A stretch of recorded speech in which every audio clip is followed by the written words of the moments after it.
if the call to rewind it back for on set is called playback, but coincidentally your business is called playback at the same time, and that's actually what you're doing because you're playing the music back from the So I was like, oh, that's fine. That was good. Look, that was good marketing. Cause like now, playback. What they do? He's an audio engineer. Playback.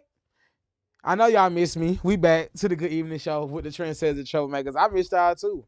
Y'all kicked it here on Tuesday. Y'all already know who I am. I'm your host, AP Big, kicking it with you on the Good Evening Show. Before you do anything, stop what you're doing. Go follow us at the Good Evening Show on Instagram. Good Evening Show, one word, _ on Instagram. While you at it, make sure you follow Playback Sound Studios because you know that's who we powered by. Playback Sound Studios on Instagram, Facebook, Twitch. Where else we at? YouTube. Definitely tap in YouTube. Like, comment, subscribe on our pages. Shout out, speaking of YouTube, shout out to Yaya, who's the host of The Greatness Around Me. She made her debut comedy in Vegas over the past couple of days. So yeah, shout out to Yaya. Like, she doing her thing out there in Vegas. Don't forget about us coming folks now. So yeah, you know, she's Playback Family and she definitely has the show The Greatness Around Me. Make sure y'all tune in and tap in with that. Yeah, she going crazy. I'll be watching her episode. Jada, I know y'all probably wonder where she was at. She was kicking with y'all on Tuesday. She had finals going on, so definitely the education is definitely important. So we let her do that. We're gonna hold it down here with us. But make sure you follow her at Jada from the 6. That's Jada FRM the THA 6 on all her platforms too, because she got some things she cooking up too. She out here working.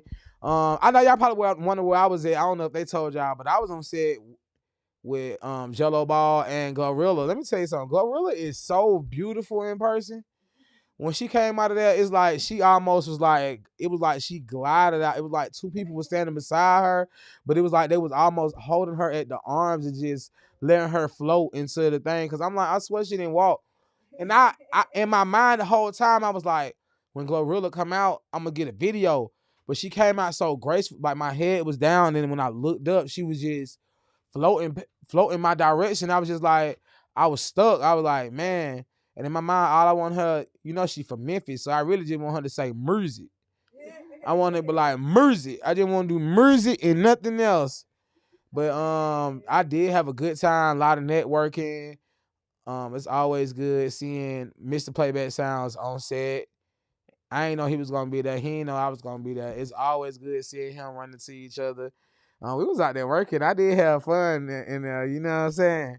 And I was glad to see y'all was here, still rocking out on the Good Evening Show, Trendsetters Troublemakers. Shout out to Killer Brown being here, and our other guest that was here, PD. What his name was? Peanut. Yeah, PDG Peanut. PDG Peanut. I ain't know if he told y'all his name was Peanut, but I know his Instagram is PDG Peanut. Yeah. And his birthday, he just had a birthday. Yep. I think it was today or yesterday. So appreciate y'all for coming and happy birthday to you, PDG Peanut. Miss Georgette, how you feeling out there today? I'm pretty doing good. You doing good? Like you got the hair out today. Yeah. You've been enjoying the sunshine we've been getting. We've been having some good 2 days, good couple of days. Yes. It's about time to bring the barbecue out. I mean, it's always a good time to barbecue, you know what I'm saying? And enjoyed it. For real. Sometimes you got to barbecue and then go in the house because it's too cold to sit outside and drink. But now you can sit outside, play your music. Let's get out and party. It's about to be that time. What is it, February? Just for another 24 hours. How many, what spring about to come? I mean, tomorrow's the last day of February, and it's going to be March, and then spring is like 19 days after that. Oh, okay, then we on the way. Yeah. Listen, let me tell you one thing about God. I know he about tired of us because now it's about to get hot. And then you know how we be, oh my God, it's so hot. Yeah. It's so high. I really can't take the high. He was like, man, I cannot make y'all happy at all. When it's too cold, it's cold. When it's too hot, it's hot. Like, right. But guess what? He said you got to choose a side. You can't be lukewarm. But I'm a spring baby, so I really don't like the hot, and I really don't like the cold. I like it like what's the Goldilocks? Well, Goldilocks just right. I like the porridge. I like my porridge just right. Okay. Oh yeah. So I don't know. It's gonna be I think it's gonna be a hot summer. Did we really have a bad winter? You think? Yeah, I say we had the snow. I won't say it was bad, but outside of the snow days. I mean, even the snow days was good. I mean, for me, you know what Yeah. I'm saying? Just the element of having snow. We don't really see snow too often. I was just trying to imagine how hot summer gonna be based off the winter. I look forward to it being like 93 hot. You know what I'm saying? 1993 Atlanta hot. I look forward to that back in the day. I ain't gonna lie, y'all. If it's too hot, I ain't going to that Malcolm X Day this time. Y'all do a lot. It's too much standing out there in Malcolm X Day. Like Dr. King was trying to sit at the book out there. Malcolm X was doing a lot of standing. Like, hey, Martin Luther King was having sit-ins. Hilarious. Take me to the Dr. King Day, because boy, it's a lot of standing at Malcolm X Day out there in the park. Listen. And if you didn't know, you watching a Good Evening Show. We're about to tap into the question of the hour. It's nothing too extreme for you guys that's watching. We appreciate you guys watching, first of all. We definitely appreciate you guys for watching, taking time out your day. So kick it with us for an hour or so, however long we just be here kicking it with you guys. Listen. So we're about to tap into this question of the hour.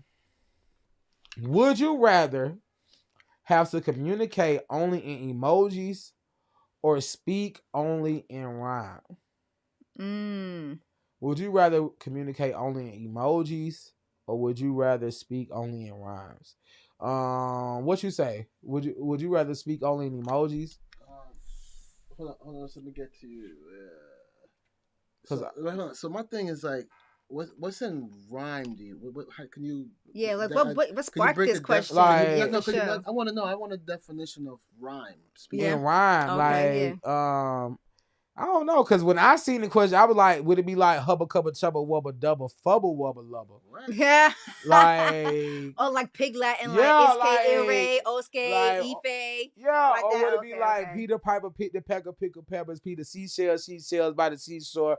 Like, would it be like like you only could speak like in rhythm and rap? I thought it was rapping. Like a hip hop. Yeah, that's I was like, are we rapping? Because you only speak like, let's go to the store to get something, like, or would you rather only be able to communicate in emojis? And I'm not gonna lie, I only know how to communicate nasty things in emojis.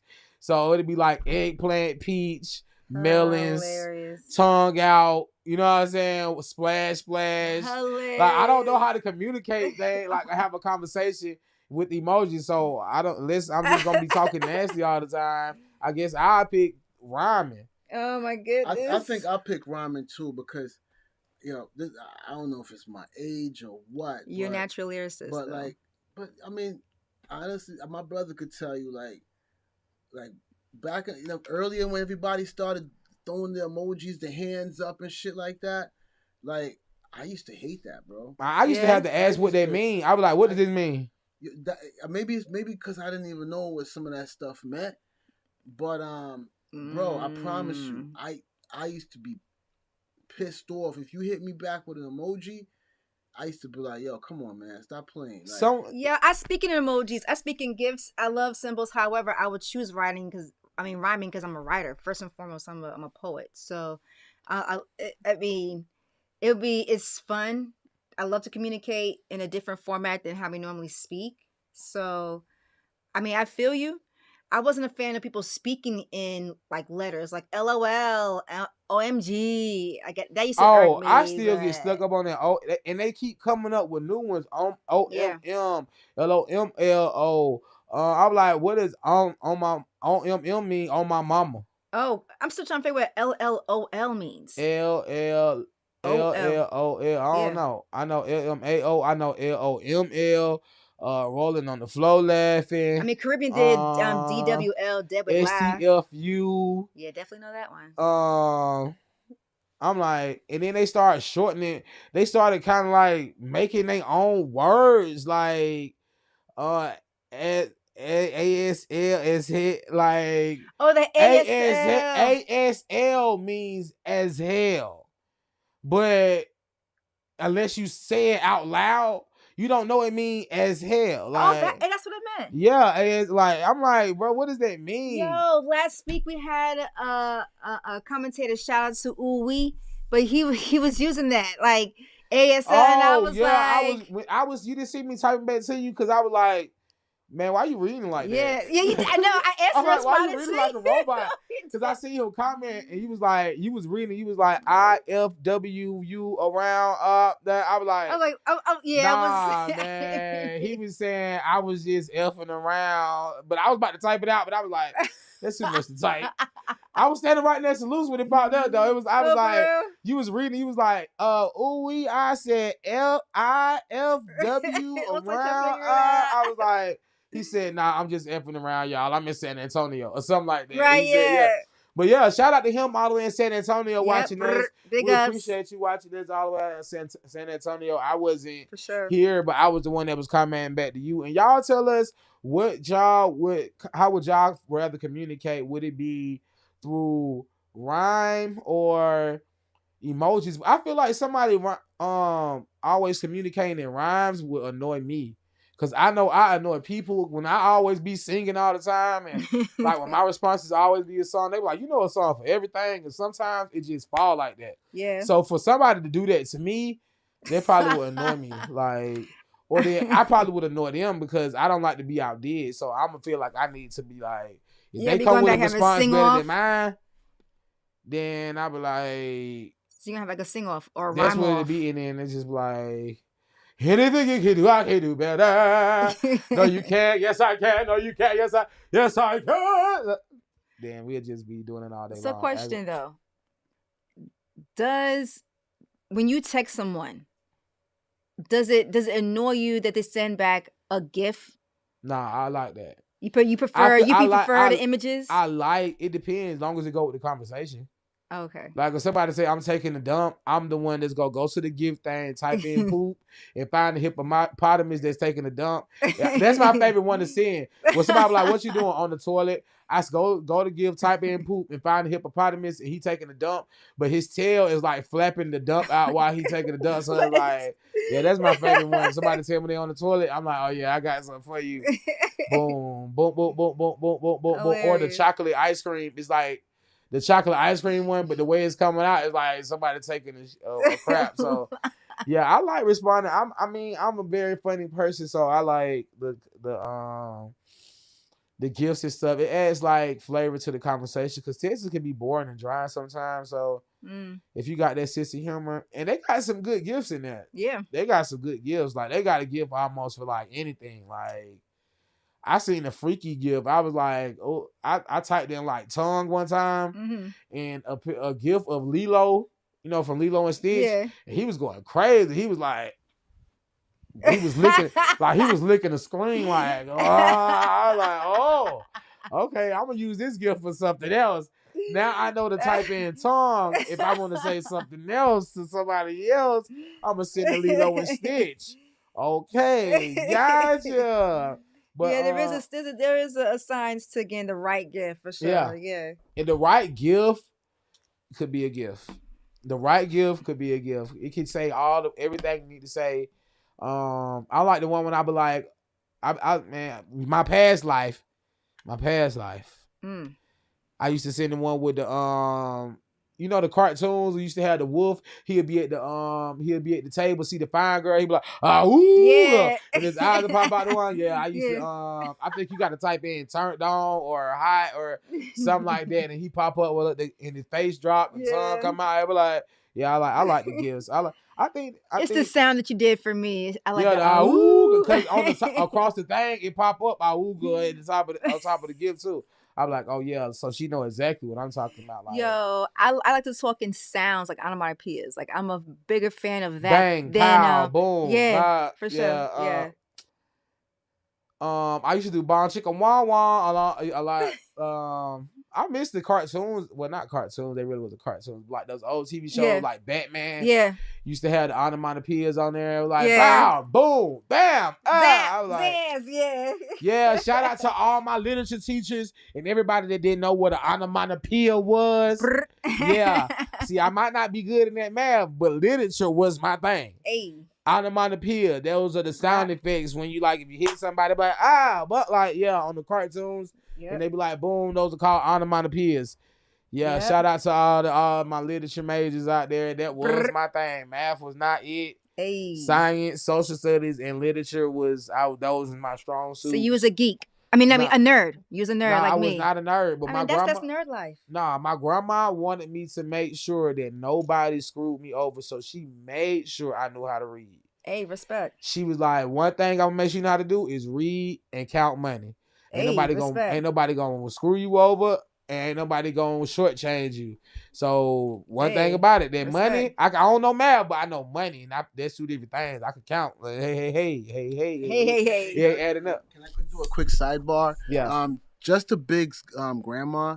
Yes. Yo, big up Big's grandma because shout out to grandma. She's done an amazing job. Shout out to grandma, man. And grandma, you wouldn't believe it. Like yesterday, we were working inside the facility, and you know, I seen Biggs already earlier. We greeted each other, and then I'm like, I'm hearing somebody say, "And my grandma, my grandma," and I'm like, that's Big.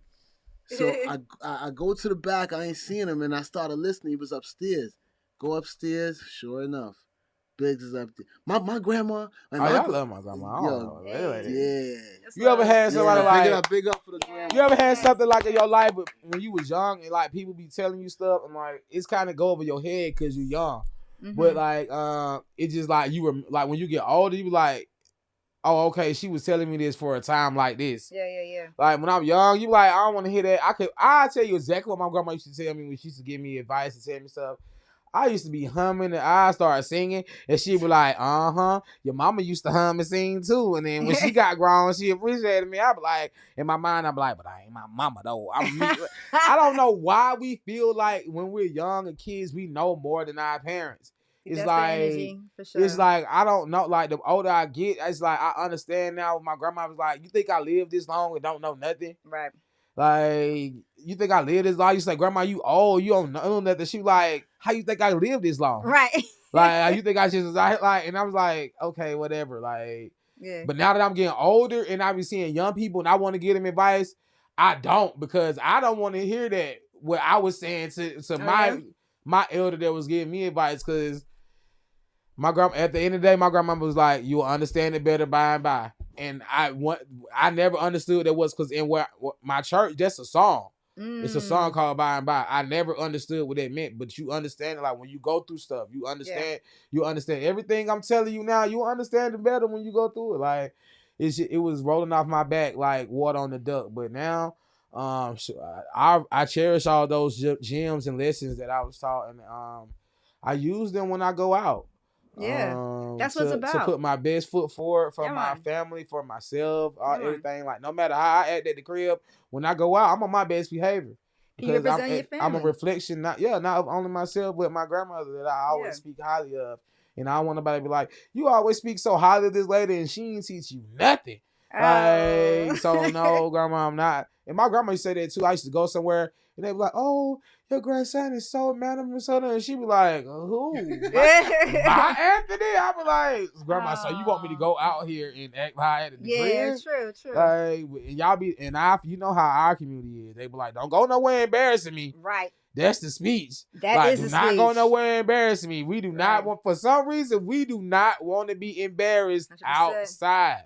100%. Like, we not playing that embarrassment stuff. So, 100%. Yeah, I don't even know how we got to talk about my grandma. I that'd be a whole segment. But, right. I mean, but it shows a lot of love for the elders and what they bestowed upon us. And that's a beautiful thing to like, even on this platform, even in your age bracket and mine, in the area that we're in a space where a lot of youth are not paying homage to the elders. And so the fact that you are like on set, bigging up your grandma, you know what I mean? And that's crazy. I didn't even notice that I was just talking about my grandma like that. I was like, man. And your voice was that distinctive. He traveled from wherever he was in the corner. Downstairs. I was upstairs. Yeah, he traveled from downstairs in the corner upstairs to see. That sounds like my boy Biggs. That's love right there. I mean, big up to all the elders. Facts. Shout out to all I did have throughout my life. I did have a lot of people come in my life, like, but she was like the main pillar of mine. Big ups. Don't you miss that generation where that time period in life where people was like had like old people in their lives? Yeah.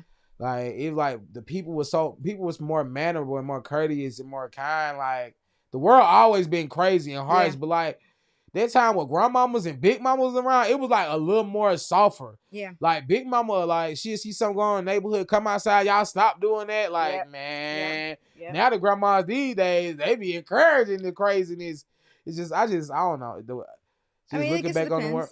It depends on the demographic or the areas, but you're absolutely right. You're absolutely right. I think that I was just telling a friend the other day about the points of having, there used to be a standard where you had 3 generations in the house, which was your grandmama in the house. And the house was big enough that everybody had room. Like you could go to your room. So you're absolutely right. You know what I'm saying? My family had a house like that, and it was my grandma's sister. Oh. And like she was like the matriarch after my great grandmother. You know what I'm saying? Like she was the oldest, the second oldest sibling of my great grandmother's children. But because the oldest sister lived in New York, so she was like the matriarch in Georgia. Mm-hmm. And she had a house where it was like her daughter, and then her daughter's daughter. But that was like our family house. Like she babysitted like the kids, all the kids and nephews of my age. Yeah. She babysat us. We watched Power Rangers. The cookies that you could put on your fingers. Oh, remember those cookies? We used to put cookies on our fingers. Yep. Eat them, the little Jolly drink juice. We used to fight over, we gonna be the Red Ranger, who gonna be the Black Ranger. Like I miss that nostalgia. Like kids was like good back then. And we played outside. Like what? We used to have acorn fights. Yeah. Like I'm talking about man. We used to pick acorns up outside the tree, how to go seek, race. Yeah. But like, oh man, how to go get? I mean, seek. Yeah. That too. Nah, we was cousins. We not playing how to go get. I mean, with the neighborhood, because you're outside. All of it. That's how we was on East Point. Our whole street was related to each other. Oh, that's wild. Like, my aunt stayed right here. I had, like, it was like both sides of our families was on the same street. Like, and then our in-laws was on the same street, too. That's what's up. So it was like, we was all related. So I know how to go get. Let's see. Right, I don't know if you watch. We doesn't do that. But we was playing how to go see. And sometimes we'll leave you hiding. Like, you know how somebody hide so good. We like, man, we're not gonna keep looking for you. Like, you gonna stay where you at. Like, but your baby home in the street lights come on. Y'all didn't come look for me. Yeah, that part. Y'all didn't come. Hey. Nope. Shout out to that. Yes, we do have topics for today. Yes, we do. Because we could go down memory lane on things all day long. I mean, for sure. But but that's what it's about. And it is Black History Month. The day before the last day of Black History Month. Have you experienced have you did anything to celebrate Black History Month?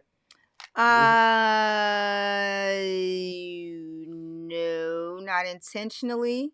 However, I have intentionally listened in a lot of stuff that revolved around Black history. You know, I just so happen and come across it. I won't skip it. I'll sit and listen to it. So that'd be my bit.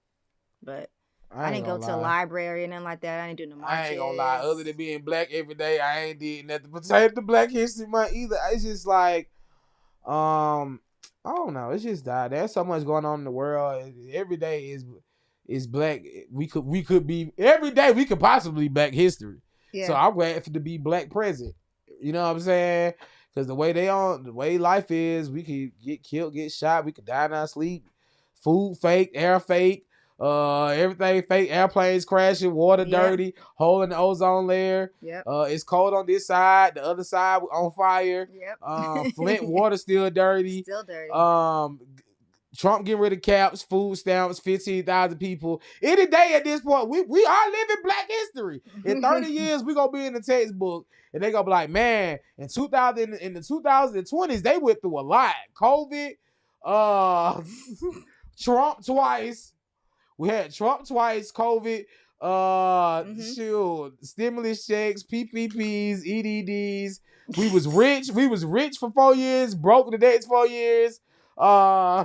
Caps got, man, ICE came, Mexicans got deported. Man, I can't wait to see the history books in the next 30 years. So, you know, somebody posed this question to me just literally today, and I think they're a math major or like statistics major, but they asked me, if you go into a company and the company's doing bad, like they're in the hole bad, and if they continue down this route, it could really damage the economy, like the whole infrastructure of the company.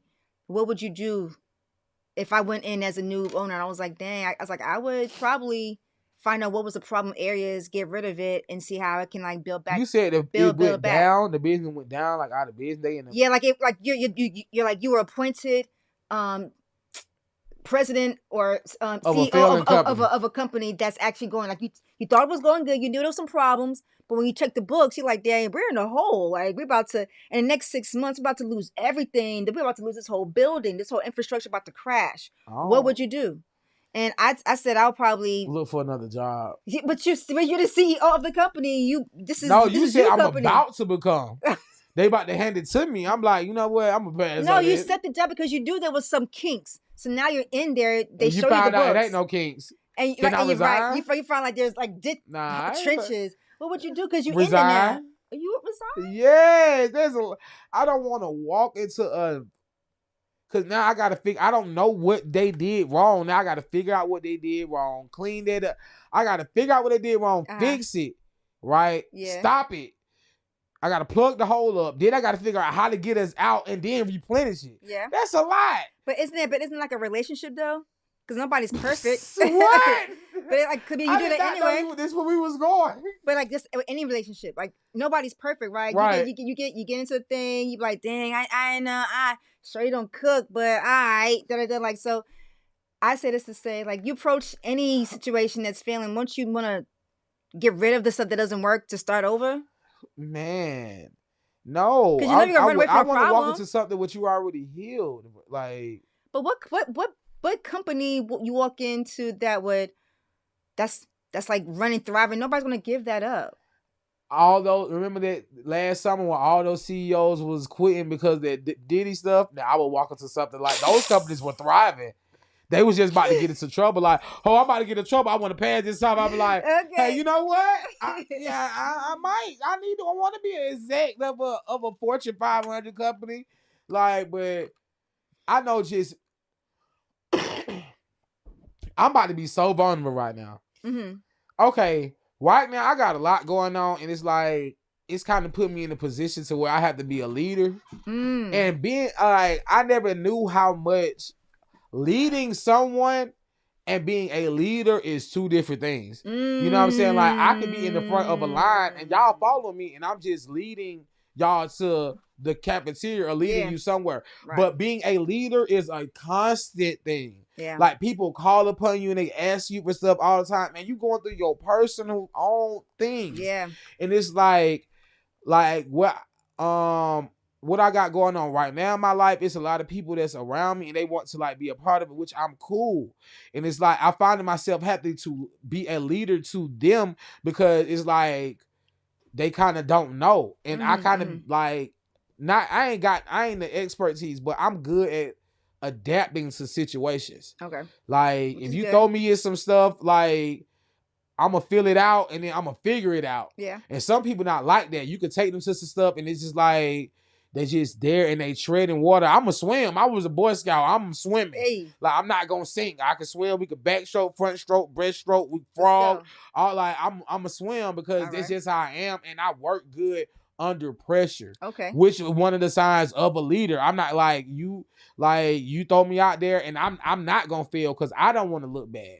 Right. It don't have nothing to do with the team at all. Right. Y'all gonna look good because I don't want to look bad. Right. Respect. Like, so I feel like that's one of the traits of the leader. Like, that's why no matter how much LeBron fails, like, he's an amazing leader because he doesn't want to look bad. Right. Which makes the Lakers look good as an establishment. Mm-hmm. So like, right now I'm like, I get frustrated. Like, you keep bugging me. I'm like, I don't want to go into a company that's failing. And they like, now their livelihood is on my back. Yeah. How they bread and butter. Yeah. Like, how they feed their kids. Yeah. I'm like, man, listen, I just walked into the situation. You know what I'm saying? Like, y'all was already here and didn't know what's going on. I just walked in and I dang sure don't know what's going on. But you're a fresh perspective. You can turn things around with your fresh perspective. I think I gotta do some more leading first. I don't want to get. I've led people before, but I ain't never just been like someone's bona fide. Like, parents are leaders. As children, all this fails, we gonna go to our mama. We expect them to lead the pack. True. The family. I got to get some more pack leading going on. I just got a lot of line leading going on. And line leading come with instructions. You know what I'm saying? The teacher be like, hey, I'll get behind Anthony. I want y'all to go yeah, straight down yeah, there. yeah, But yeah. when you're the I see leader, it, I you're see it. giving the instructions. Instructions, right. And I got a lot more instruction giving to do before I want to be in charge of how you feed your family and pay your bills. Because then if I fail, y'all fail and y'all homeless. And then now you mad at me. And I've been saving my money, and y'all been living check to check. Now the checks are stopped, and y'all like, how you still eating? And we ain't working. I'm like, listen, like, and I feel like I know you understand as being like an owner or like having responsibilities of having employees. I know you know what they feel like being responsible for somebody's bread and butter. Like, so like that's a lot of pressure to be a leader.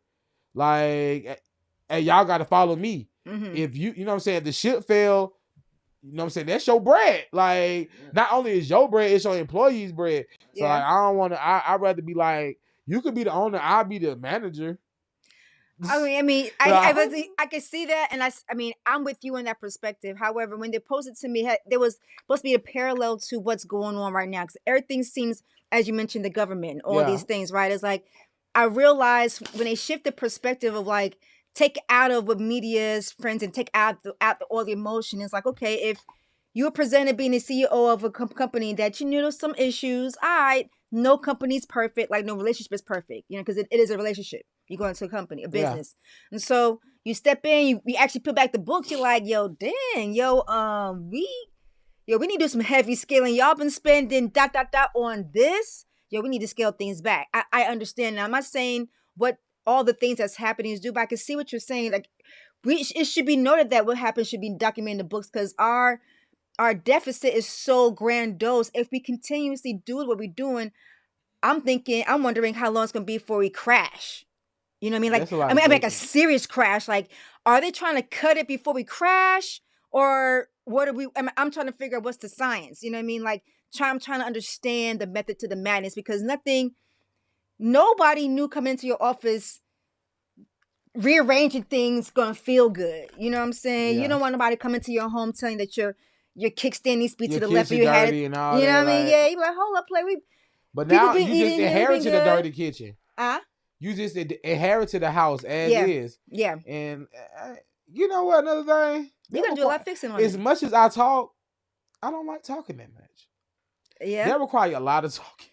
Yeah. I don't like talking that much. I like talking about the things I like talking a lot about. That's fair. And like, happen to be busy, because now at this point I'm working tirelessly to get you out of the hole. That's a lot of talking, and I'm getting tired of thinking about it right now. I'm ready to quit the job, and I don't even work there. I'm like, you know what, man.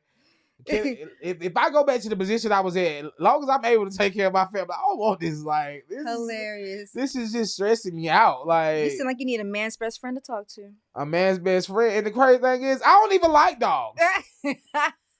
I am terrified of dogs. Big dogs, small dogs. No way. And you bought the girl a dog. Man, listen, that is crazy. Right? Do you remember that? Yeah, because you made a point to remember how much. That was crazy. I listened. Shout out to Blue, man. Hey. Shout out to Blue. Shout out to my son Blue, man. He got one blue eye. That's why his name Blue. Oh, that's nice. But I hate dogs. Wow. Like, it's just so much. I guess that's cleaning up poop, pee. Well, listen. I ain't gonna front. I don't like the pooper scooper vibes. When I walk my neighbor's dog, shout out to Gigi. Yeah, I take it to the spots where I don't have to. It's cool. You know the part before they know where to go to the bathroom at. Like, before they train to go outside, you got to get all that together. The poop pad, the bags, dog food shots, kennels. Worms, heart. They got the heart. It's a whole child. It's a whole other person. Yeah, insurance. You gotta have pet insurance. Listen. Yeah, you definitely want to get the pet insurance. I can't do that. I'm stressed out. Like, and that is one of our topics today. Listen, so I'm gonna just tell, since you talk about man best friend, you ever had a dog before? No, but my cousins did, so I felt like I did adjacent. Man, and we had dogs before. I think that's another reason why I don't like dogs. We had dogs, and I always was the oldest, so I had to always do the caretaking for the dog. That was another thing. Like, It's like the dog, and I don't like dogs, and I just kept feeling like, why the dog responsibility? It's all on you. Because I was the oldest, so I had to walk the dog, like feed Yep. the dog when it pooped. My sisters were little, so I always had to clean the dog. I'm like, and they was just like, brother, Peaches, boo boo, and I'm like, she finna sit in that job. You got that? I ain't gonna lie.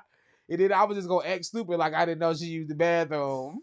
Which is gonna make it worse because now she done walked and smudged it everywhere and all this. I'm like, oh my see, God. it's that texture for me. I don't want to touch hot poop. Oh, you want to talk about it? I'm getting nauseated. Yeah, I'm getting out. The smell. It's like. Now that's like, look, that's a death abroad for me. I'm out. Listen, I'm out. A Michigan veterinarian who said she rescued a distressed dog that was tied to a truck is facing a theft charge after failing to return him to a homeless man.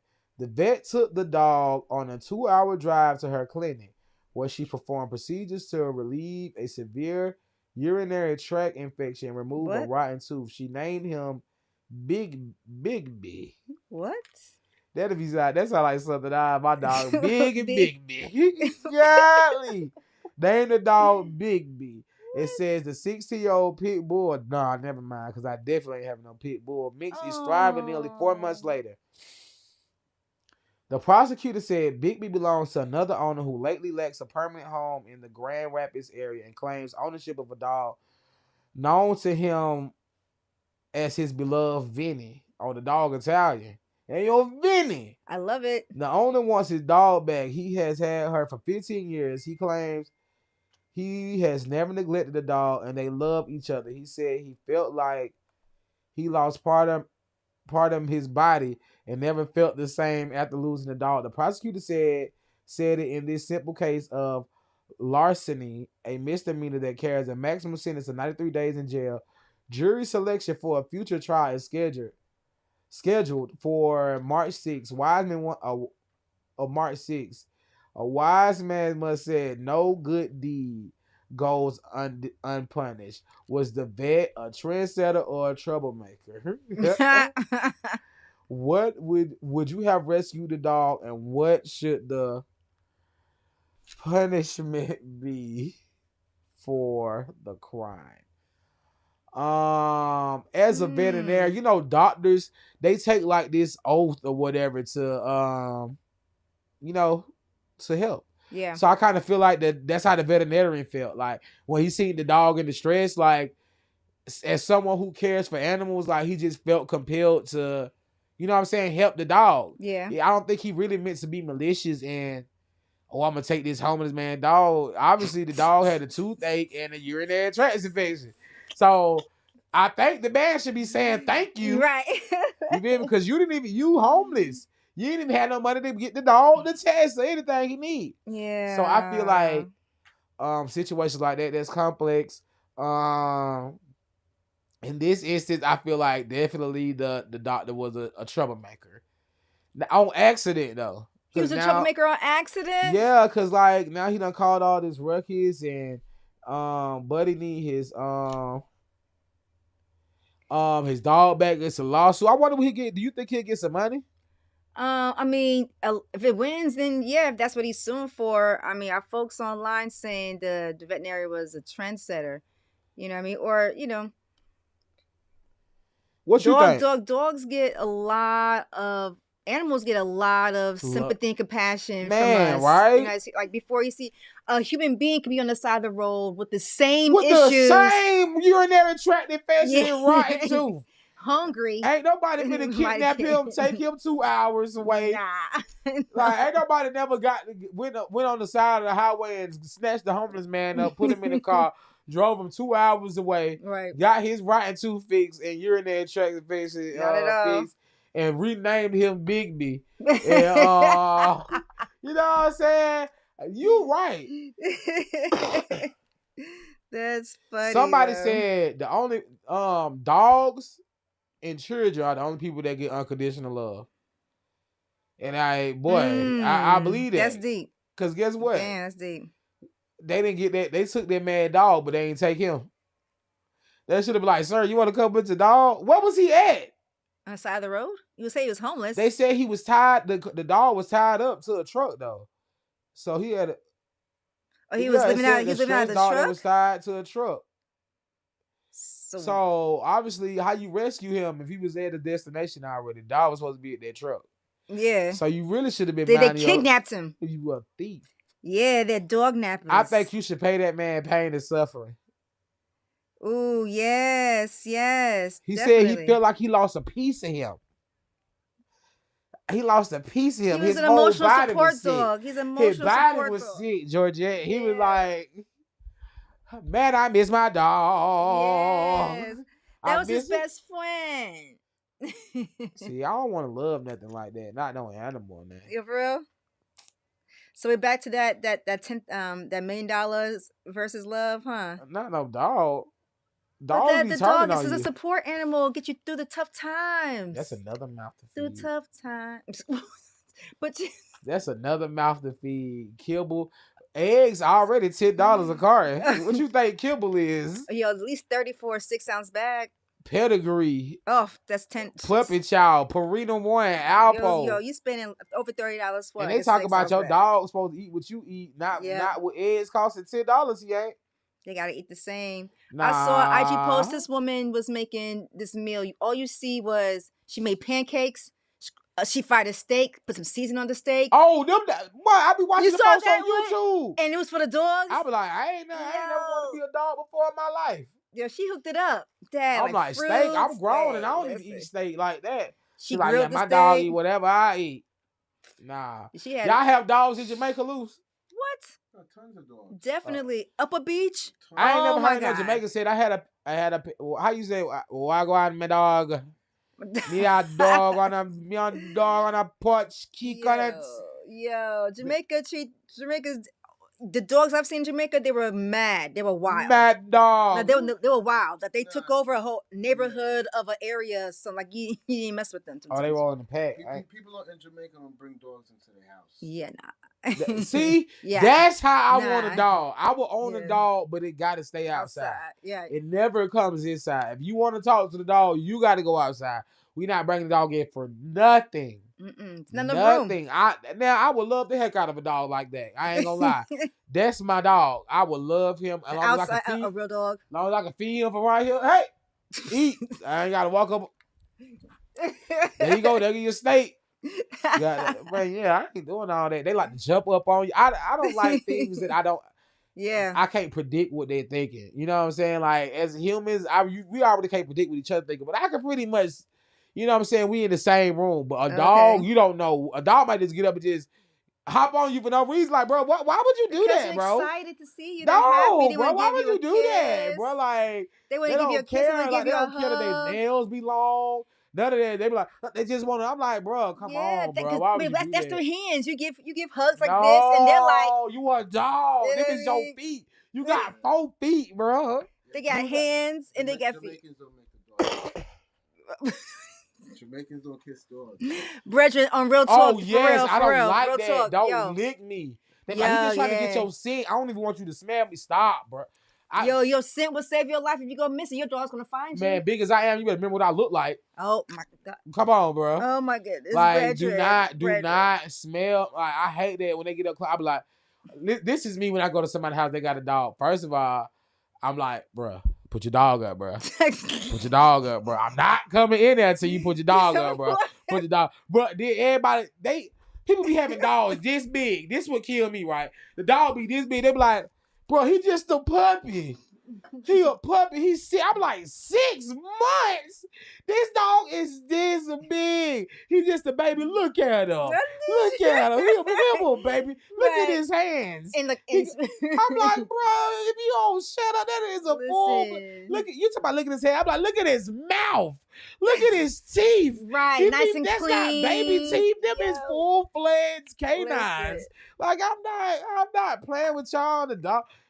Listen, I ain't mad at y'all. I love people who love their dogs. Straight up, I will draw the line if you're a grown person, the dog laying down is your body length as well, and y'all laying in the bed together. Yeah, I'm good. I'm not condoning no dog laying at all. I'm good. I'm not even. If you a woman and you want to talk to me and you let your dog get on your bed, lay on your bed, I'm telling you, we're not going to be together. I hate that. Yeah. Who like, you know that feeling you get when somebody scratched the chalkboard? Yeah. That's the feeling that it give me when people be all that what they. I'm like, bro, you want me to come lay right there? Now my skin itching and because I got sensitive skin. And you know the dog fur, they be poking you in when they be on the cover. I'm like, bruh, I don't even want to do nothing on this itchy cover. Oh, she's like, what's wrong with you? I'm like, nothing. Nothing. Back just itching. I'm like, she's like, what's wrong with you? I'm like, nothing. God dang. Going to sleep. Can't even get comfortable on this itchy blanket. Man, listen, if you guys didn't know, you are watching the Itchy Blankets episode of the Good Evening Show with the Trendsetters and the Troublemakers. Yes. I am your host, AP Big. Make sure you follow me at AP_Big on all my platforms.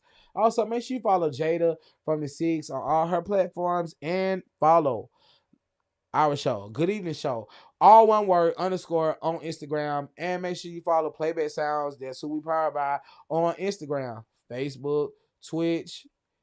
Every time I get to saying stuff, I forget something. YouTube. It's always YouTube I forget. And YouTube. And make sure you follow us on YouTube. Playback Sounds TV on YouTube. We're just kicking it here. I hope y'all enjoying our conversation. I don't even know why my back slit is itching now. Thinking about that, like my back is itching. Because you done put it in your head. Yeah. Reggie. Luz, when did you open Playback Sound? What's that again? When did you first open Playback Sound? Oh man, that was like what 2000. I mean, I first come up with the company. Yeah. LLC, I think it was like 2007, 2008. 2007, 2008. Hey. When did you first open up? Like, you was just like mobile with it at first? Yeah, I was mobile with it. I mean, you know, I've been always like, there's a progression from DJing, from MCing, and oh, you was DJing as Playback Sounds, or it's just like your DJ? No, I just DJ and just have a lot of equipment, turntables and speakers and amplifiers and all of that. So, yeah. Hey, I ain't gonna lie, I can see you DJing. That man little, but that's a strong Jamaican. You hear me? That man picked, I meant to tell you that the other night. Boy, listen, we was on the other side of the club, right? The director was like, yo, Playback, I need that music over here on the other side of the club. Man, let me tell you, the speaker and the stand all together. But I ain't gonna lie, the speaker by itself about Biggest Loose already. And it's on the stand. Man, this man had the speaker like, I gotta do it. This man picked the speaker up like, yo, he little, yo. I'm like, God damn, he ain't got nobody, and it's in the air. It's not, he not dragging it. Like, it's in the air above his head. And this is small compared to, like, the speaker probably like a little bit bigger. I know this look is dramatic on here, but that's exactly how it looked when he came through. He was like, point. Like, in my mind, I figured out what point means. It means it's something coming through that can point you in the head. That's what point means. I seen enough people carrying stuff. They was like, point. I'm like, I guess point means like if you don't move, I'm gonna point you in the head with whatever I got in my hand. Man, Lou's so little. He got the speaker like up here, like how Mufasa, how Rafiki had Simba in the Lion King. You hear me? Lou's like, point. I'm like, this nigga is strong. God dang. Real Jamaica, real young man, real Rasta. Viva la Jamaica. I know that was Spanish. It's still relative. It's still relative. It's still relative. Trust. Mother Jamaica. Hey, this man had, I was like, yo. Yeah, I work for him, y'all. Y'all see that little strong Jamaican right there? It comes from experience, man. Man, you know what I mean? That's what I'm trying to tell you. I've been doing his head. I was like, oh, he different. Yeah, he been doing this. Because I would have dragged it out just so somebody could come help me. Yeah. Because I was like, he had to stand like he wasn't taking 2 trips. He was determined not to take 2 trips. Like he like, yo, I got the stand and the speaker all together at one time. Right. I was like, oh yeah, he different. Hey. Yeah, he different. Long Viva la Jamaica, man. Yo, Jamaicans love some Spanish. Like literally, on some realness. When I'm in Portmore on the radio in Portmore, let's say it's 8:00 right now. What's 8 in? It's ocho. I mean, ocho, right? Yeah, ocho is 8. They were like, the time is 8:05. And that's like, what the Jamaicans say? Yeah, on the radio station, like they love Spanish. So like it's relative. You can do that. Viva la Jamaica. It be relative. We feel you. Yeah, I felt him do that. Y'all see how I just put that back together like that? Yes, sir, you did great. Yeah, stop playing. We back. Set back. Just that quick. Hey man, I ain't gonna lie. When he came around that corner with that thing, I was like, oh, he real Jamaican. Like, hey, he might not You know, in the Bible they say when Samson got his locks cut off, and he lost his strength. That ain't not this one. Him. Not they this ain't one. part of that, man. I was not like, this one. I ain't gonna lie. Me personally, just me. What I would have did, I would have drug it out. I would have like took the speaker up off of the thing and brought that over there. I'm like, hold on 1 minute. I got to go get the stand. He was like, I ain't got time for that. Now, mind you, it's pitch black in there. It's pitch black. Oh, wow. It's dark in there. Oh, wow. Like, to the point where I had to take my glasses off so I could see. Like, that's how. And these are see-through glasses. It's pitch black in there. Oh. Maybe we got, like, a speck of light. And it's cords and it's cords and all types of poles taped to the floor. You can trip. It's real trip hazardous in here. Real trip hazardous. Like, so, like, I got to give. That's why I was just asking, like, really, I'm really trying to make him part of the Black History segment because, boy, when I said, like, he had to be doing this a long time because ain't no way me. I just know if I had to do it. And you was by yourself, wasn't you? Yeah, I was by myself. Yeah, and he was by himself. Like, but he got... And he was on the phone at the same time. He was doing all, like, he was sitting right 13 there. jobs. He was on his phone doing something. He had the walkie-talkie in his hand. They was like, playback sounds. He'll hit the speaker. Boom, like, it just keep going. Goddamn, he just sit right there. I was like, not me, he different. But when I see him pick that speaker up, I was like, oh, this nigga's Jamaica. That's why y'all walk like that, because y'all always picking up stuff. He got to be able to carry stuff. That's why y'all be walking like that. Champion, man, what? Listen. Hey. Hot stepper move. I was like, this man need to be a bodybuilder. Like, he little, but he strong. Hey, that's don't let that size fool you. Like, you ever seen them fights where people when they be fighting, they pick somebody up and take them on that ride? Yeah. He'll take somebody on the ride. Like, he be like, when they about to dunk you on your head. Yeah, because the way he hit that thing up like this, I was like, could have been me. They would have been my last set because I would have made 2 trips. I was like, man, this guy, he gotta go. He's taking too long, man. He's taking too long. He did it so fast. Luce was on the other side playing the music. We was about to do a scene over here. He was like, playback, I need the music on this side. He didn't even respond back. He don't never respond back. He just do it. Playback, he don't be like, Copy. Okay, I Roger that, nothing. He just like, I was swerving and whoa. Playback, I was swerving and fast, I was swerving. Then they did the fast version, the slow version, like, oh, we gonna do the fast version. I'm gonna swerve. I'm like, man, golly, how we supposed to watch them shakes of this?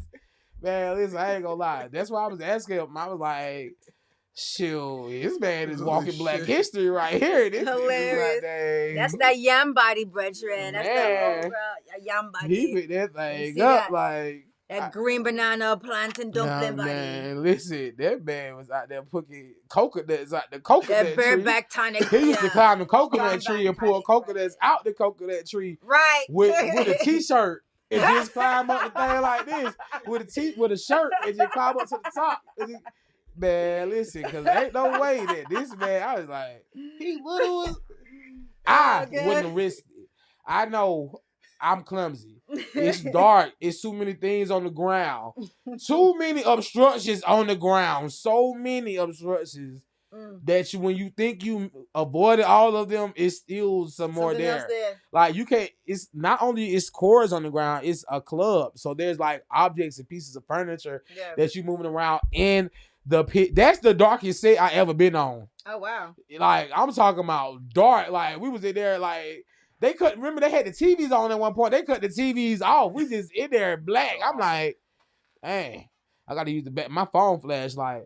So yeah, shout out to Playback Sounds. Y'all make sure y'all tap me. Y'all hear me talking about this. That's how hard that we work over here at Playback Sounds. Make sure y'all tap in. If you need videos, photo shoots, baby showers, if you want to record yourself breaking up with a nigga, we got you. And we coming with the speaker like LL Cool J, I Need Love video over our head. We coming like that here at Playback Sounds at 680 Murphy Avenue right here in the metropolitan area, right in the mix, right across from the Atlanta Credit Union, behind the West End train station, up under the bridge, right by that strip club whose name keeps changing. You can find us here at Playback Sounds 680 Murphy Avenue, building 4 Suite 4088, right here in the mix. Man, listen. Okay. A wise man once said,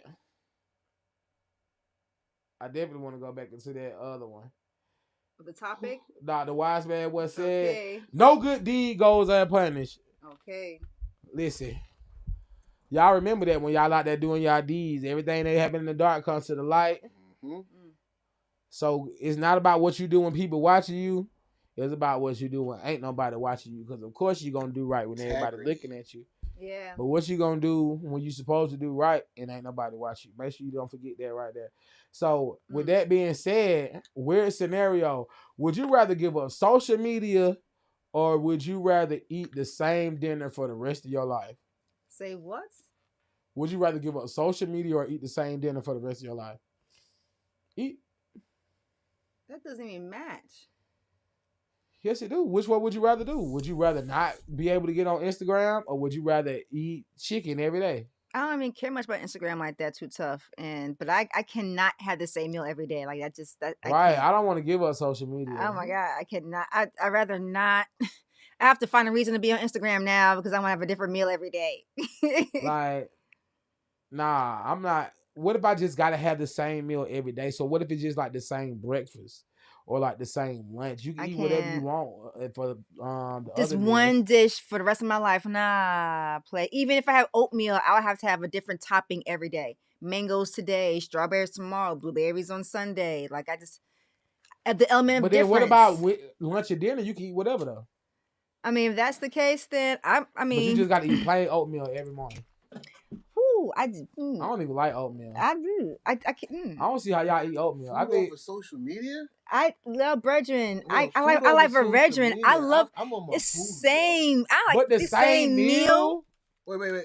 That's the thing. Same you meal. You gotta eat porridge every day. The same porridge. Or don't get on Instagram. Or don't get on no social media.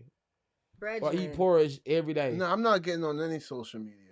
I'm not. Eat porridge every day. Eat porridge every day for the rest of your life. Same porridge. Like, what if you got a taste for rice and peas today, but nope, you got no. Right, exactly. You see, brethren, like I'm gonna have to find a reason to be on social media now because I gotta have variety on my plates. Right, I can't do that. As much as I love tuna fish and my favorite food, media, I can't. Social media. That's like as much as I love. Oh my God. As much as I love food. What my favorite food is? Tuna fish. I ain't doing tuna fish every day. What they say about the tuna fish from Subway? It's not real. It's not real. They said the tuna fish from Subway not real. Crazy. I know. I'm still trying to digest that. So that was my lick on That's Fridays. Crazy because I'm shooting the podcast. What? They said it was some type of meat. I don't know what type. It's a meat. Some type of meat. That it wasn't. Not jackfruit. I'm just playing. It wasn't tuna fish though. That is crazy. Man, that's crazy. But for real, a true abomination. Y'all, you must ate the tuna fish for Subway. No, I haven't had tuna fish. I haven't had fish in a long time. I'm so waiting. Nah, I eat the tuna fish out the can though. I ain't gonna lie. I'm so looking forward to having fish. But I'm gonna tap into this Google Me. You know, it's Black History Month, so our Google Me is what's our lesser known fact. for Black History Month, we changed it to Google Me. So William Alexander Letterstorff Jr. was considered the first millionaire in America of Black descent, with an estate value at 1.4 million in 1856, which is over 52 million today. God dang. He is one of the founders of the city, which will also be known as San Francisco. Also, man, shout out to William Alexander for founding San Francisco and being one of the first Black millionaires. Shout out to that. You know, we've been getting money for a long time, and no matter how oppressed we was fine. One thing about us, we gonna find a way. That's right. So we got some people that's gonna make an excuse, and then we got some people that's gonna find a way. That's true. Also, Samuel Sharp was the leader of the Jamaican Baptist. He was a war slave rebellion of 1832. Samuel Sharp was a deacon in Montego Bay. He organized a peaceful general strike across many estates in western Jamaica to protest working conditions. They planned to strike during sugarcane season, and on December 27, 1832, Samuel Sharp organized 60,000 slaves to peacefully stop working. This peaceful protest would soon be Jamaica's largest slave rebellion. 1 year after the death of Samuel Sharp, the British abolished slavery. Golly, that's a lot of S's. The British abolished slavery. Some believe the aftermath of the rebellion may have contributed to passage of the 1833 slavery. Golly, all these succotash. The passage of the 18. Let me start over. Some believe that the aftermath of the rebellion may have contributed to the passage of the 1833 Slavery Abolition Act. Boy, there was a lot of sliding. In 1975, Samuel Sharp was proclaimed a Jamaican national hero. So shout out to both of them. Moving mountains. To Samuel Sharp. He helped free the I didn't even know that y'all had slaves over there in Jamaica. What? Yeah, I didn't know that they was slaves. All the islands had them straight up. Like, but I could see it though, because they probably was straight swapping out with the Europeans for stuff, and a lot of islands were also breeding islands. Oh yeah, okay. So yeah. Yeah, so shout out to Samuel Sharp for doing that for us. And with that being said, if y'all want to participate in it, y'all can. But tomorrow, us as a collective are supposed to be boycotting all the establishments that don't support us as a culture. So make sure everything you need. They say we grown, you're gonna do what you want to do. You know what I'm saying? But they say everything you need, get it today. Gas, food, whatever you might need. Cause tomorrow they like no Target, no Walmart, no McDonald's, no nothing. Only support your small local businesses. That's what they saying. They want us all to come together as a collective and put our money into our small businesses, into our communities to help refurbish and pour back into our communities. I feel like it's a good idea. I do see pros and cons with that. I hope that the small businesses, the Black-owned businesses, do their part as small Black-owned businesses. Just because, and us as a people, just because we Black, I don't feel like we should always look for a discount.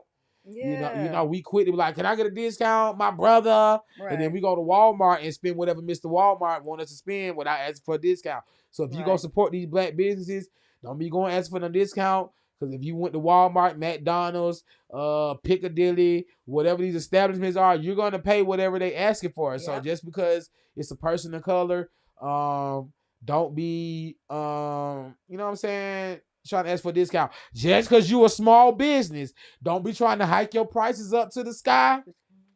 Don't be trying to hike, because I understand you a small business, but still you got to make it make sense for your consumers. Yeah, that's why a lot of people don't like shopping with small business, because they'll try to hike it up. And I understand that you're a smaller business than a franchise or someone with a corporation, but it got to make sense on both ends. You got to make your money, and it got to be affordable for the community. Facts. Like, and I feel like if we could come somewhere in the middle with that, that's how I feel about that. I don't get into politics and stuff like that, but I feel like as a community, if we could come together and make it make sense for everybody, then I feel like we could thrive. Yep. The small businesses, they complain that people don't want to shop because a lot of our business be poor, and not poor as in funds, poor as in staff, poor as in y'all don't have no etiquette. Y'all not training y'all employees. They have nasty attitudes, which make us not want to go there. Yo, listen, that's my gripe, Brethren. That's my gripe. Like, I don't like how we treat each other. Yeah. We don't give each other none of the stuff that we claim, we demand from everywhere else. Yeah. You know what I mean? Like, we walk into Auntie's Rib Shack. It may not be the cleanest, but you get so much love there. But we'll be like, oh, it's not clean up in here. And I feel like you should clean it up. You know what I'm saying? You want me to come spend my money there? It should be clean when I get there. Because guess what? That part too. At Chick-fil-A, they got somebody that cleans that establishment that make you want to go there. That's why we spend. If people that dine in certain restaurants, they don't always the ambiance. Like you should create that ambiance for your customers. Yes. If you want that type of clientele, if you want people to come spend their hard work money, at the end of the day, we ain't got to spend our money with but you. Know what? Can I share something also? What? Go ahead. There's this restaurant, and they had the beautiful ambiance. It's really nice. They have the Instagram wall, all that. Love at First Bite. Shout out to Love at First Bite. The food was good. You know what I'm saying? However, they were doing the best they can. It was 4 people in there, 2 in the kitchen, 2 in the front. But when I tell you, my girl had more chat than word. For real. Like, she turned down a 7 top to take 2 4 tops at different times. What's a 4 top? A table? Four people at one table and 4 people at another. Instead of taking a party of 7, and then a couple minutes later, 1 4 top came in and another 4 top came in, and she took so long to get to everybody. Like, it felt like she didn't manage her time well. So everybody there felt the way. Yeah. You know what I mean? Like, we're supporting her, the business, or the business. She said it was her friend. So me and my friend were like, maybe she's mad at her friend. Like, why would you turn down a 7 top money for 2 4 tops and then forget about the people who've been here? Like, you just collecting people, but not getting our order. And then we have to get up and go to the bar to get something to drink. But then it was like so much confusion that everybody was like, it made us feel kind of weird about supporting this black establishment. Like, and when we got our food, we're like, yeah, the food's good, but we had to wait 45 minutes that's for what like. I'm saying, like, about like having yourself up to par. Yeah. Like, some establishments you could go to and they're equipped to handle. Like, you can't want that type of business and not be equipped to handle that type of business. Yeah. It's like the craziest thing I really can only compare it to is like someone that never had a job before. Applying for a job, and then when you apply for the job, they tell you that you don't have no experience for the job. But the only reason you don't have experience for the job is because I can't never get hired for the job. The only reason I can't get hired is because I don't have experience. True. So you can't be asking for like the type of businesses that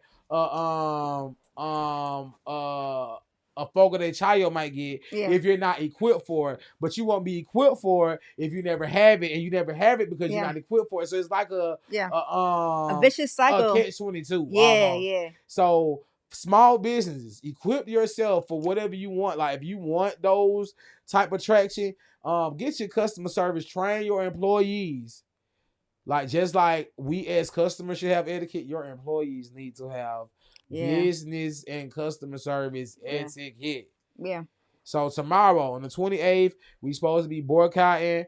Shout out to my boy Samuel Sharp. My guy Moose just walked in here. Hey, he kicking it with us in the audience. He behind the board today.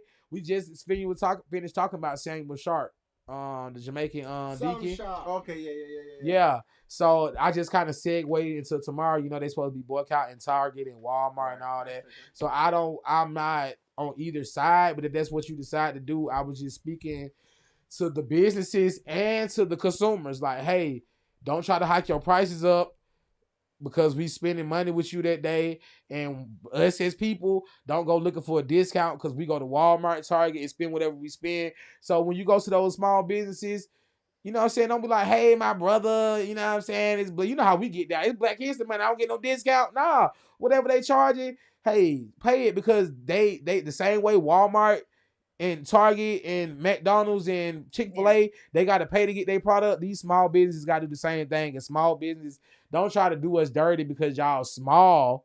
You know what I'm saying? They be like, oh, we not as big as them, so we got to charge more to get a profit. You got to make it make sense for everybody in order to win. That's the only way we going to win as a community. So we can't be crabs in a barrel like, oh, I'm going to try to get over on the consumer, and then the consumer trying to get over with a discount, and you trying to get over with overpricing.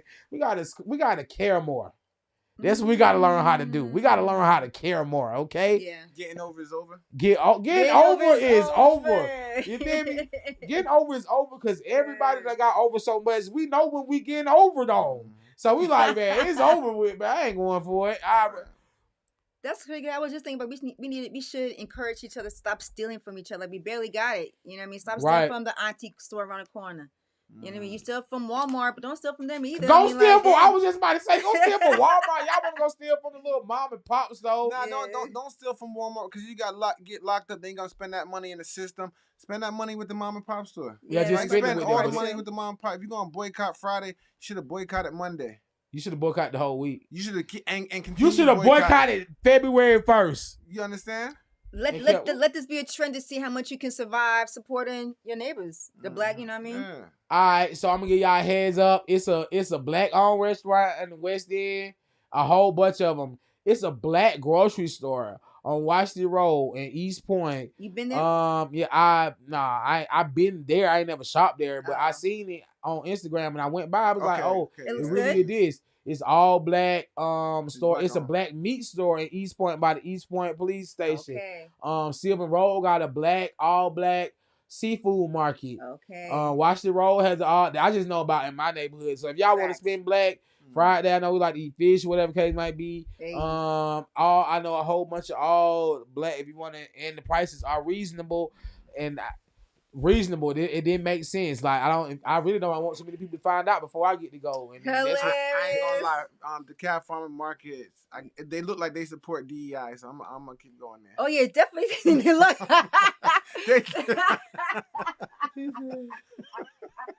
I'm sorry, but they fresh. Like they real fresh. They look like they support DEI, so I'm coming. They look exclusive and incorporated, and they don't discriminate. I mean, they got flags about the place. I would say so. They're very cultural. We're about to get into this last topic. Before we got like 30 minutes left. Death aboard. You know, when you sent me this, I said death abroad like 10 times. I did too. No, you didn't. It's spelled right, but I just kept saying like when death, and every time I say my mouth just wanted to say broad. Abroad. Yeah, same right. Death abroad, yeah. Just muscle memory. Well, I guess it was death abroad. No. It was death abroad, actually, but I don't know why I kept saying death aboard. I didn't read the story, but now that I just read the topic, I know what the story about because me and you talked about it, and it was a crazy scenario. I just want to get into the story already, so we can just talk about like what would you. A dream trip to Venice turned into a nightmare for an Australian couple after a passenger died midway into the flight. The couple were aboard. You said this like 3 times last night. What's the name of the airway? Qatar. I was about to say Qatar. Qatar. Yeah, you got a good point. I've never realized that it's not spelled the way we pronounce it. Yeah, it's Qatar. Yes, Qatar. Yeah. Like, I was just about to say something about the English language. Just gets on my nerves, bro. Like, the Q is like making the K sound or the C sound, whatever the C sound would make. We only know how to do it because they sponsor, like, soccer teams. Yeah. That's the only way I ever seen Qatar on the soccer jersey. So I never heard nobody say the name before. I just seen it on the jersey. But if you watch a match, they'll say it all the time. Like, they I always screaming out the sponsors. Oh yeah, I ain't never watched that. Do that. But Qatar flights, when a woman suddenly collapsed in the aisle after going to the toilet. Despite the crew's best efforts, she could not be revived and died on the spot. The crew saw a vacant seat between the couple and asked them to move over to make space for the body. The dead woman's body, wrapped in a blanket, was then placed on the seat, much to the horror of the couple who had to endure the remaining 4 hours next to it. Things turned worse when the couple was forced to wait after the landing as police and medical officers boarded the plane. The couple said they had been traumatized by the entire incident. They claimed that there were other empty seats on their flight, but the crew did not offer to relocate them to another seat, which was messed up. After the couple's horrific experience went viral, Qatar Airways apologized, adding that they were looking into the incident. You know how much Qatar costs?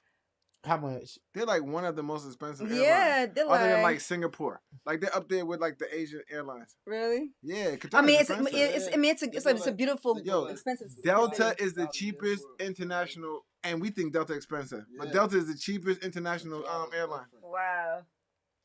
Bro, I'm not doing that though. A wise man right. once said, "Flying is hours and hours of boredom sprinkled with a few seconds of sheer terror." Is Qatar Airways a trendsetter or a troublemaker? Troublemaker. What would you have done if you were the flight attendant? And what would you have done if you were the couple? Oh my gosh. Let's start out with the trendsetter and troublemaker. Troublemaker. I'm going with trendsetter. Cause that's a trend. Like now, if anybody died, just know you're gonna have to sit by it. Oh my god! And guess what? You know what? You want to transcend something?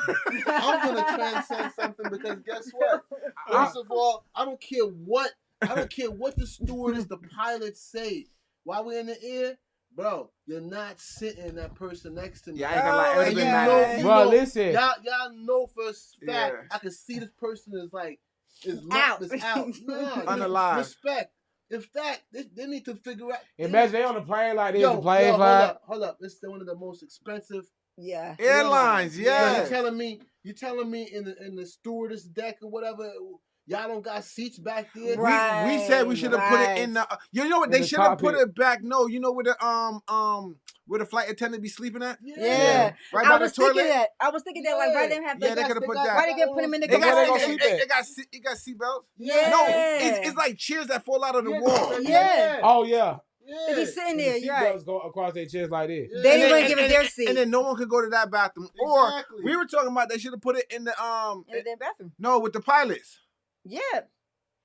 Man, they ain't gonna be able to focus. What you say? They go to the airplane, their body go goddamn, their body gonna fall over like this. They go, so what if you was a pilot and some turbulence hit and the body just fall over there, flying. Yo, I'm gonna let go of the wheel on the thing. They didn't teach you that in pilot school in Qatar. Nah, I don't think a dead body was in the training, yo. So there's a training. If I was, they're not teaching you that. The pilot?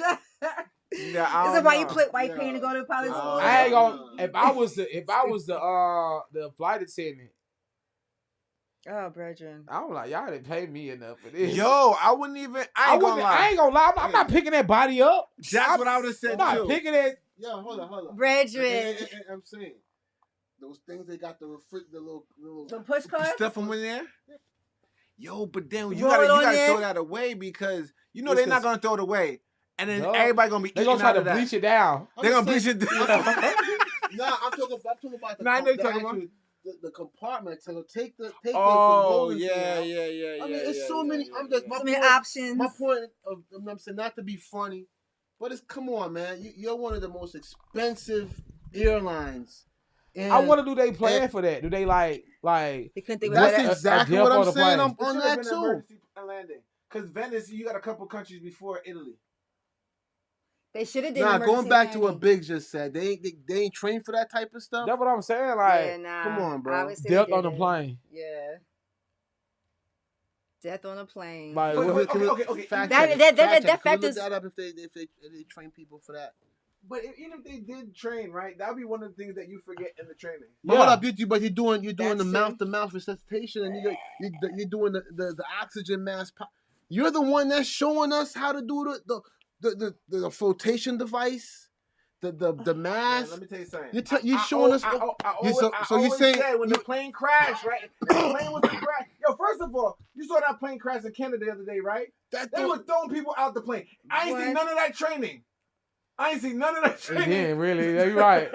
Nigga, that's what I said. I would have threw him off the plane if he was dead. Girl on the butt. I was trying to figure out what is this. If you go watch it, I gotta go back and see that. Smack on the butt. Son, they threw her out. They was like, but they were just grabbing anything and was like, whoosh, like Listen get to out. me, bro. Listen to me. I didn't see the slide. Did you see the slide? Did you see them? How about the slide? Nah. Somebody on the plane? I'm trying to tell you. The one in Canada? Yeah, they hopped out, right? Yeah. But I remember it was upside down. Oh, that's why they hopped out. Okay. Well, what I'm saying is, if somebody die on the plane and they got to sit next to me, I'm pushing them out the seat, bro. Like they're not sitting next to me. Soon as it's 3 seats, so either me and somebody we sitting like this, and the dead body sit next to us, like, or he's sitting on the end, and we sit like the man. Nigga, you gotta go. The couple was comfortable sitting with a chair in between them. They were comfortable. Then they made them squeeze together, and then squeeze the body next to them. Yeah. Okay. Here we go. And then the body like this, and the body like. You know it's lifeless. Because you know the seatbelt only gets you right here. Right. Okay, so according to AI, when it comes to flight attendants, they're trained to, when there's a death on a plane, body handling. That's the phrase. They are trained to handle the deceased body with respect and discretion, often covering it with a blanket and moving it to a less visible area of the plane. They didn't do Qatar didn't do none of that. Nah. They wrapped her. He did that. Wrapped but the no, body. they just saw the first seat and was like, man, listen, first of all, how much more, quick question.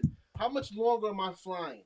4 more hours. Yeah, 4 more hours. 4 hours. 4 hours. And there's absolutely no way. They're supposed to handle it to where it minimalizes disruption amongst the passengers. Passenger sensitivity. That's another point. No, there's no way possible they could. There's no possible way. There's no way possible they could have did that because when the person dies, the natural reaction is, "Oh my God, somebody dead." But that's automatically gonna make everybody go crazy already. Son, the person collapsed, right? Boom, everybody looking. Right. Then the person doesn't get up. Everybody's still rubbernecking. Everybody like, right? Yeah. Somebody. And then when they set the body by the couple, that's when everybody mind their business. Yeah, because they don't want. Because they don't want the body next to them. Everybody like this. I'm gonna get back to my stories. Like this. Everybody connected to the Wi-Fi like. But let me tell you what that happened on the goddamn plane. My knees. Boy, somebody just died. I'm so glad. What, girl? Yeah, they just died. I'm so glad they ain't would have met me, girl. And then they made a wait on the plane. Imagine the people that's like they're not even part of the investigation. Like if the body sitting right, the dead people, the people with the dead body sitting right here. Imagine people that sit like across from them, but like up there, they just keep you like, God, man, like, dang, really with a dead body. You trying to talk to the person, but not move your lips. They really with a dead person next to them, right there, like, couldn't have been me. And they know during the 4 hours, you kind of forgot they was dead. Man, until they start farting. Son, yo, and they be releasing gas. Yeah, they do. So the body's farting on an enclosed plane. So I mean, and what's the compensation for the couple? I mean, all right, say we did this 4 hours now. $1 million. I mean, What did they give them, Big? Can we look that up? Did they They gave him an apology. Yeah, they apologized. That was it. And they said they was gonna look into it. They did say that. What's that they song? said they was gonna apologize. After the couple's horrific experience went viral, Qatar Airways apologized and that they were gonna look into the incident. That's what they said. And the wise man once said, "No good deed goes unpunished." That's what they said. You feel me? So I feel like they should charge for pain and suffering. Yeah. That man was farting next to them. That's attempted murder. All those gases and bodily fluids. I would have found something. I'm trauma. I can't sleep. Yo, big. Venice. We talking about they was going to the land of love. Love. I ain't even love. We got a divorce because of this. You booked this trip. You booked this trip and somebody died on that trip. So hold on. That means our love died. This marriage dead. Because I'm gonna blame you for picking that day for buying the tickets.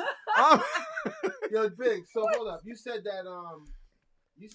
Did you also say that there were other seats still on the? Right, y'all. I ain't gonna lie. I automatically should have got a first class ticket. So big. My question then: I'm saying in the situation, right?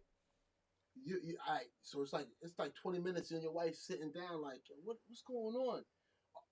Are you not gonna get up? Yes, yes, I will get regardless up. of what they say to me. Yeah, I'm getting up. I'm American. To the same people that now is turned this way. Yo, listen. I'm about to come sit next to one of y'all. I'm gonna make sure we do emergency landing. I ain't gonna lie. They're gonna make a scene. They're gonna ban me from flying. I'm gonna make a I Qatar. don't want to fly in Qatar. Yeah. Man, I ain't seen nowhere. I ain't seen Plymouth Rock didn't land. I would have turned Denzel Washington. I did not land on Plymouth Rock. So they left from Qatar to go to Venice. No, they left from America to go to Venice. On Qatar. On Qatar. On Qatar Airways. Yeah. I would have turned to Denzel. I'm not going to bury my son. Where they was from? I would have turned to Denzel Washington. Yes. What Denzel Washington said, I don't remember the title. I don't dance unless I hear music. I don't scratch unless I itch, and I will not be moved. I would have. They would have had to land the plane. You hear me? They would have had to. They would have landed the plane. Oh God, hear me? You know what? Oh, I would have went up there and grabbed the steer. Either we gonna land or we gonna crash. I would have started shaking the steering wheel. Yeah, there's a lot going on. How the couple set through all that with all this. I just read through the stages of a body decomposing, especially in air, because in air is a different climate. So the body's doing different things. So the body's swelling up. No. Gases. They got they on the plane though. Yeah, it's compressed. If he was outside, then he would have been going crazy, like on top of the plane. And it still said the same thing. Body goes through. Yeah. Well, get what though? I feel like they should name the airlines after them people. I feel like I'll push the issue. I'm pushing the issue. Yeah. I'm not about for them on their behalf. If it was me on my behalf, I'm pushing the issue. So if y'all watching that couple, y'all should push the issue. Yeah, because there's y'all didn't have no care. Y'all didn't show no care. No do care. No compassion. That's what do care. Y'all didn't have no compassion. Like you really gonna make me wild. And y'all got empty seats. And y'all had empty seats. That's crazy. Like how we treat people. Right. Y'all really should have let the dead body lay on all three of those seats all together. That part, yeah. And move and the it's couple. supposed to be move the couple. Yeah. That would have made sense. sense. The thing is, they're trained to not have the body even in the presence of the rest of the passengers. That's all the reason why they should have put, like, you know how, like, if you ride a charter bus, the cargo at the back of the charter bus, they got them three seats all the way at the back. They should have put their body at the last seat at the back of the plane. Body at the base of the under the damn. Nah, they can't. How they gonna get up under there? No, they can't get up from in the thing. You gotta start watching the movies. That was snakes on the plane, man. I said you gotta start watching the movies. I literally just said you gotta start watching the movies. She like, hey, okay, look, we gonna pull the hatch up. We gonna pull the hatch up at the bottom of the plane. Man, my mind like, what kind of like it could be in a 747. There's still a downstairs, but I'm not big. I don't know what kind of plane it was. She like, you can't enter the downstairs from. She like, we gonna pull the hatch up and crawl down a little ladder. You know how in movies they always got the little ladder you got to go to the bottom of the plane? Right. Like boom. Yeah, she thought she was finna bring the body down here. Nah, I told you last night. I told you last night I would have opened up the door. Yeah, me too. I would have threatened to open up. But nah. I would have fell out. You would have had a lawsuit. Yeah. But I would have told everybody, be quiet. Don't even tell them what happened to this lady. We're gonna say she ain't never get on the flight and throw her out the air. What? I'm joking. Murderer! Golly. Nah, but you gotta think about it, right? You gotta think about it. Not even just a couple, just a person, just being on the plane and somebody dying. First of all, just somebody dying around you is gonna mess you up. And then dying in the air, and then you know the air on the plane is be recycled. It's not fresh air, so you like so you smelling in that man. As a couple, I ain't gonna lie. We're gonna have some good sex when we get to. I say at least they had each other. We're gonna have some good sex, like I don't know why I'm just thinking about in movies. Champagne for free. You like in movies, you know how when they be scared, you know how they be scared and shit. They be scared in the movies that it turned into a passionate. Yeah, like that's what I be like. What happened? Like, oh my God, babe, we went through so much. It could have been us. Yes, it just made me realize how much I love you. I love you too, honey. It just started like they go. Invented so the dream ship came real again. Yeah. Like, baby, that was just so much. It was so much for us, baby. Like, it could have been us. For 4 hours. Yeah. I ain't gonna lie. Oh my gosh.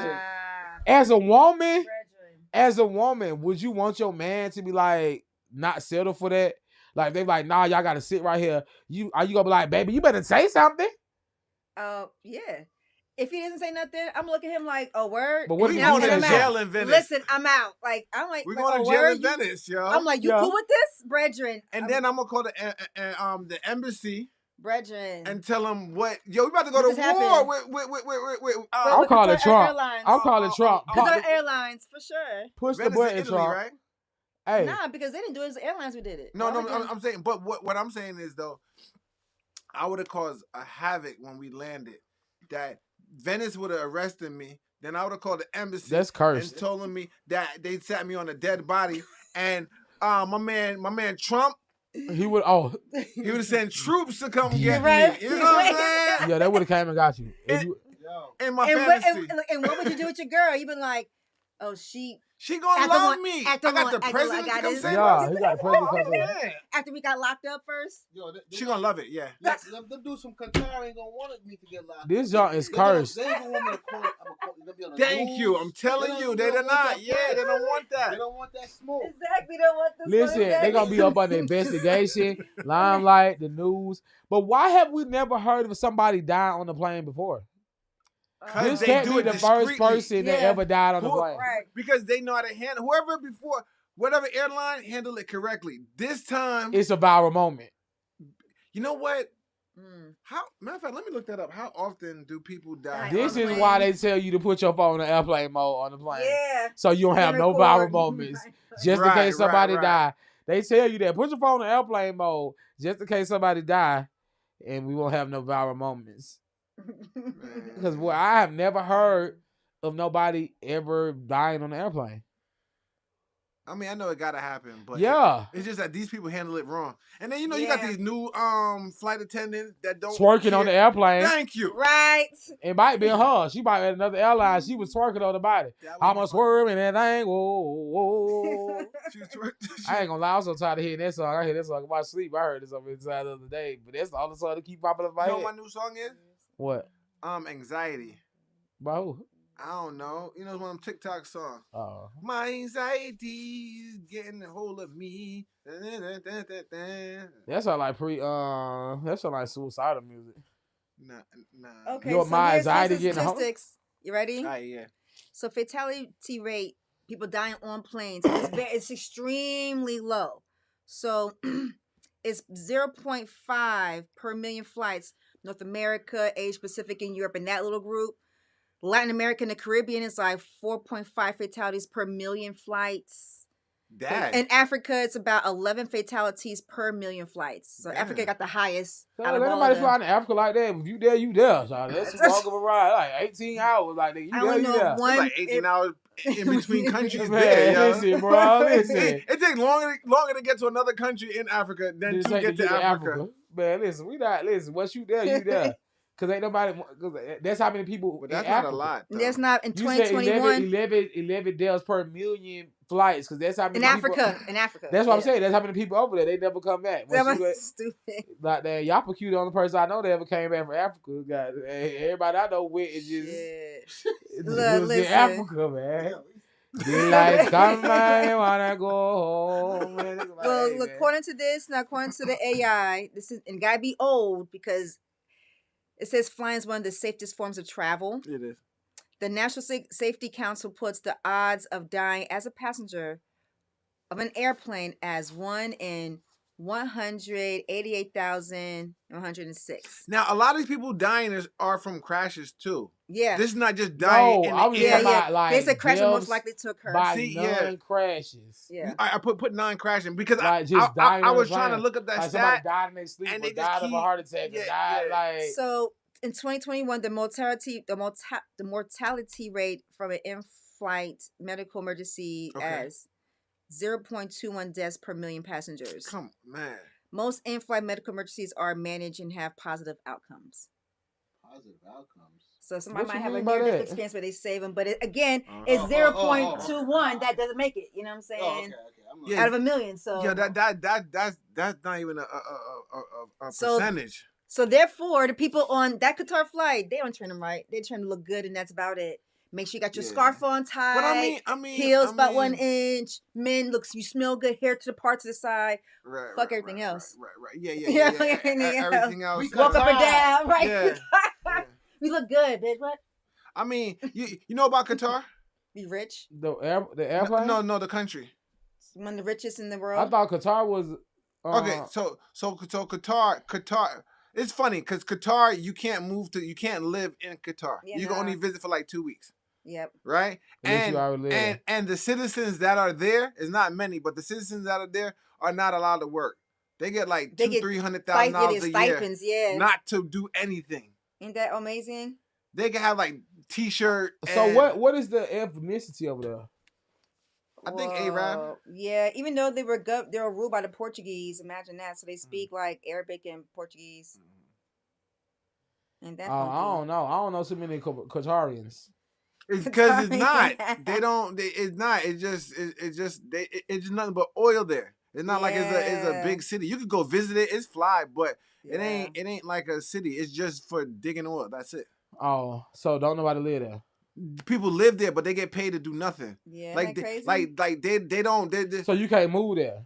Nah, like Qatar, like the companies bring their own doctors and everything. Oh, damn. Like the drilling companies bring everything there, so the citizens, like because we're taking your oil, we're just gonna pay you guys. So everybody get like $300,000 a year. That's why Clock that. Clock that. Stop playing. Qatar. Yeah. I'm trying to move there. You can't move there though. That's why. Bro, that's crazy. But you can breathe something there though. Yeah, you can breathe. I was just about to say, can I have a baby? I'm trying to figure out how to get over there. So if I have a baby, right, I can't move there to be close to my child. We'll see. I mean, but you can, but you only can stay for 2 weeks at a time. Bum. Next, Big takes on Qatar. Hey. Yes. I'm going to Qatar. What if they only give your child half the money because they only half Qatarian? Half Qatar. Dang. That's an American mindset. Oh my god. Because like other countries, they be giving them folks, I don't know, because they be trying to make America seem like the best country in the world. I feel like they don't treat people like they do in their own country. Like, I don't know, like. I don't know. China was giving out like $75,000. That's what I'm saying. Like, all we got was a little 1,200. They have a low female population in Qatar. That's interesting. Yeah, they don't want the population get no bigger. Where? I hope not. Yes, sir. Yeah. So yeah, I mean, Qatar is fascinating. I've only known of military people who go there, so I didn't really know that. I thought it was actually an army base for a long time because I only knew army people who traveled there. I didn't did know too, people for actually real. lived there until the World Cup went there, and I was like, oh, people actually live here. But then, as you said, I guess they didn't. They were just employed to work there for a minute and ship the back army out. gotta protect the what you call it? Because it's on border of Saudi Arabia, yeah. So that's the only thing I knew about Qatar. I used to see Qatar on wrestling, like the WWE used to go there for like the charity wrestling for the military or the Christmas look. They used to do you're right. Like the little stuff for the soldiers and stuff. Yeah, That's the only thing I knew about Qatar. Okay, like I just knew they was war ready. But you guys, we're closing up on our time here with you guys today, kicking it here in our playback living room. Hope you guys enjoy our show today. Our word for today was cursed. Cursed. That's what a nigga might be after they find on their plane next to their dead body. Cursed, which is the term used to describe something unsettling and extremely weird, like riding beside that dead body on Qatar Airways. I know they was feeling cursed on that plane. Make sure you guys definitely tune in with us next Tuesday at 7 o'clock right here on the Good Evening Show. I am your host, AP Biggs. Make sure you follow me at AP_Big on all my platforms. Jada, I hope you got that homework done. We're going to call and check and see how the finals went. I hope they went good. Make sure you follow Jada from the 6. That's Jada from without the O, FRM, the THA6 on Instagram. And don't forget to follow the Good Evening Show at Good Evening Show. At Good Evening Show. One word, all together, like Cat Williams said on Boondocks, all together for you ignorant niggas. Good Evening Show _ one word on Instagram. I had fun kicking it with y'all. And before I go, I gotta leave you with the thought of the evening. So listen. If you speak too much, you will lie. And I never heard that saying, but today, and That is so true. And it be on accident that you lie. It's on accident on lie that you be saying so much. Right. That you just say something that you didn't even mean to say, and now you done said it's really a lie. So that's why my stepdad used to say you got 2 ears, 2 eyes, and 1 mouth for a reason. So you can hear more, look more, and talk less. Because when you speak too much, you will lie. And on that note, good evening and good night.